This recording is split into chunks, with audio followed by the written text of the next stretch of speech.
Hello everyone. This would be a very short video regarding the science of answer writing for your CPF exam.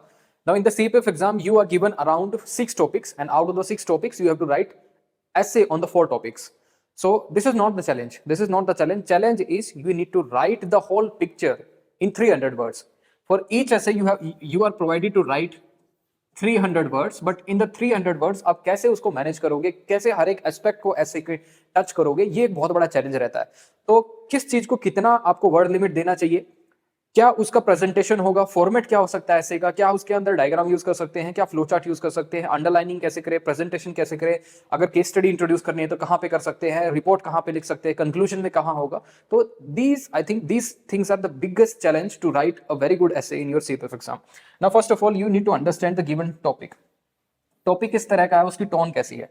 If the topic is debatable, if the topic is assertive, तो जो पूरा flow होगा, पूरा format होगा ऐसे का, वो change हो सकता है।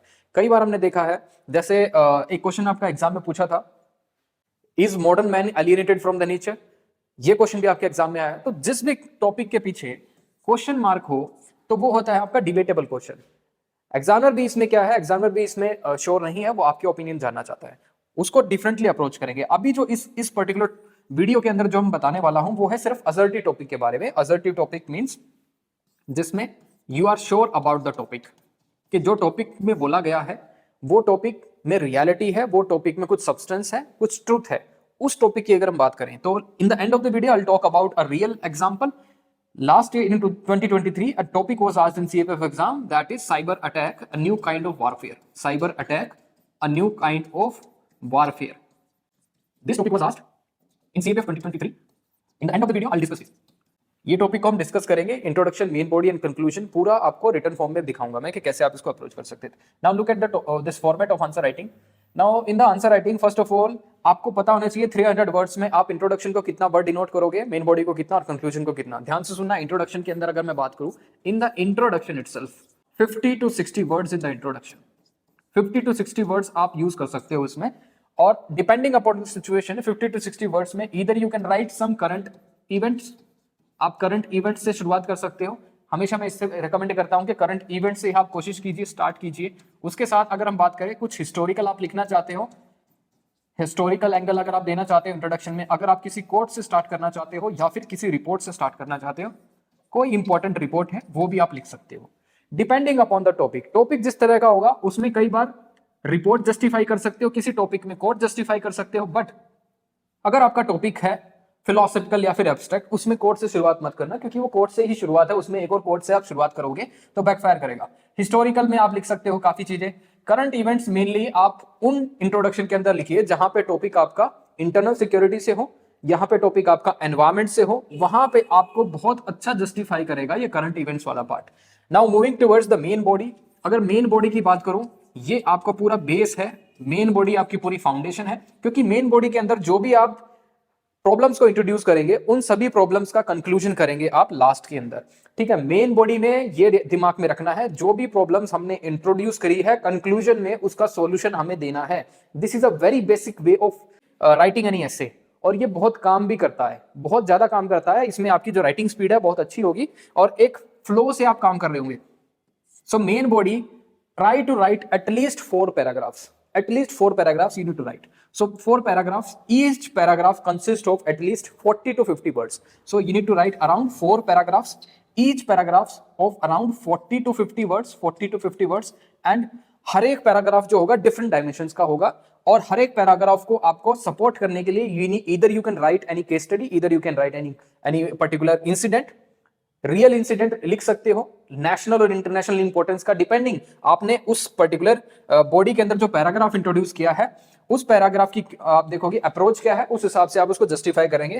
तो सपोर्टिंग आर्गुमेंट हमेशा रहना चाहिए आपकी मेन बॉडी के अंदर। ठीक है, तो मेन बॉडी के अंदर you need to write at least 4 paragraph और मैक्सिमम 6 पैराग्राफ। ठीक है, 4, 5, 6, it depends upon your way of essay writing, लेकिन minimum 4 paragraph is required from you.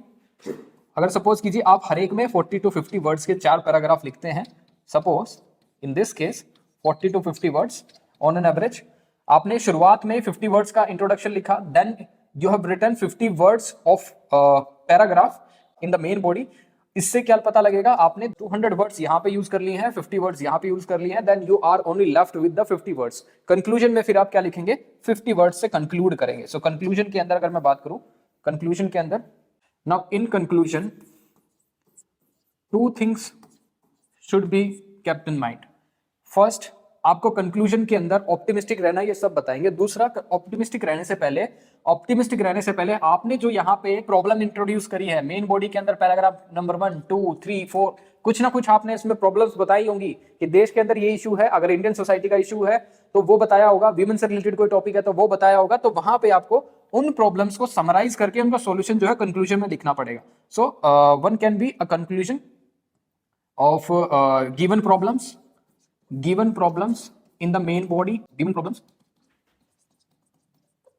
thereafter what you can write is, उसके बाद आपको थोड़ा ऑप्टिमिस्टिक वे से उसको एंड करना पड़ेगा। पहले आप प्रॉब्लम्स को सॉल्यूशन देंगे, then you will end with futuristic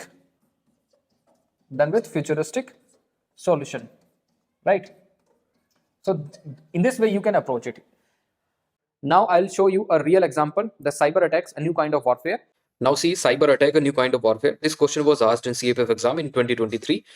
What I did is I started this particular essay with an introduction that is basically the mix of a current affairs and the recent incident. So I've mentioned that it is not just about the bombs and missiles. Countries are now using cyberspace to carry out an attack on enemy. So I've justified the given topic that cyber attack, a new kind of warfare. Earlier there was conventional methods which were used to basically carry out an attack. Now the cyber attack is the new instrument. Now I have connected this, or I have supported my first three line with two recent example, that is AIMS attack and data breach incident. Thereafter I have started the main body, and please keep in mind whenever you start the new body, please give some space between the two line and also start the new paragraph with some spacing, right? So it shows that you have started the new particular body and the new dimension is basically starting from here. So it is advisable, please write in this fashion. Now what I did is, in the next paragraph, I have introduced the new battleground and cyber attacks as the new age weapons. I have justified again the given topic in this manner, that it is a new battleground and the new age weapons. And again, I have introduced the vulnerability of India. That in this way, India is moving towards in the next 10, 20, 30 years down the line. And currently, India has also launched Digital India program. In this, you will find out that the relevant network would be digitalized, stock markets and communication and all things would be digitalized. And there is a digital public goods also, which is time and again mentioned by the government. Now in the next paragraph, before that next paragraph, I have also written that India is now moving towards a data driven economy, knowledge based economy. Now I have started the new paragraph. In this, I have mentioned a competition between India and China in terms of imports, that India is heavily dependent on imports from China. So I mentioned that India is heavily dependent on imports from the China, basically the mobiles, communication equipments from China, and these are very strategic instruments. Now in case of any eventualities or any tussle between India and China, these particular hardware can be tweaked and they can be used for global espionage and spy attempts. Now, one particular example I have given to justify my statement, that is DRDO and ISRO espionage case. Although this is a different case altogether, but in different times, these communication equipments can be used by the enemy country for their own gain. Now, many of you might be thinking that in CAPFSA we cannot use this flow chart and all together, but we can use it. अगर आप इसको बहुत value addition की तरफ से देखोगे तो you can use it. So I would recommend, if you have this type of writing, if you have urge to write और you have to make, if you want to make certain flow charts, you can make it in this fashion. Now I have mentioned all the recent cyber attacks which basically happened in India. Now WannaCry ransom attack in 2017, Kundakulam nuclear plant 2019, and Aadhaar based this data breach in 2017, and SBI data leak, and there is a very important misinformation or disinformation campaign run on the Twitter. So I have mentioned anti-India campaign on Twitter. So it must be a campaign. It must be a word campaign here. Let's move. Now in the next paragraph, I have written the several initiatives taken by the government. One most prominent step is data security law. which is expected in 2024, and also this will help in lower the risk of cyber warfare.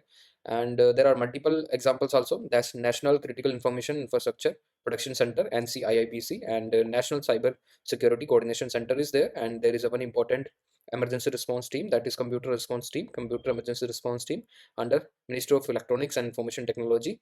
And there is a one dedicated defense cyber agency which was, I think, launched in 2019 or 20 by the Indian Army, which is basically responsible for any kind of attack on the military installations. Now, apart from these above mentioned measures, this is the final conclusion I have done. Now, from above the apart from the above mentioned measures, we can also focus on cyber skilling. Now, this is important. Cyber skilling, digital literacy, we need to focus on, because in the coming time, world would be more connected, and there is a more requirement of digital literacy, and the India is also moving towards digital India. So there is a requirement of the cyber skilling and digital inoculation. Now, everybody must be prepared for certain eventualities. Now, world has changed a lot since 2013. Therefore, the new national cyber security is also long due, because we have currently this national cyber security 2013. और you know कि एक दो तीन चार साल के span में बहुत सारी चीज़ें चेंज हो जाती हैं in the cyber world. So new cyber security strategy is over due, and it is expected that in 2024 India के अंदर ये आ जाए, और जिससे काफ़ी जो लूप होल्स है सिस्टम के अंदर वो भी खत्म हो सकते हैं. सो आई होप आपको समझ में आया होगा जो मैंने चीज़ें मेंशन की थी मेन बॉडी के अंदर. नाउ है फाइनली उनका कंक्लूजन मैंने यहाँ पे डाला है कि उनको ऐसे सोल्व कर सकते हैं. Introduction have started with the current events. Main body I have mentioned in each and every paragraph that different problems faced by India and across the world. In this way you can approach any topic in your SafeF exam, and this is basically a type of assertive statement topic.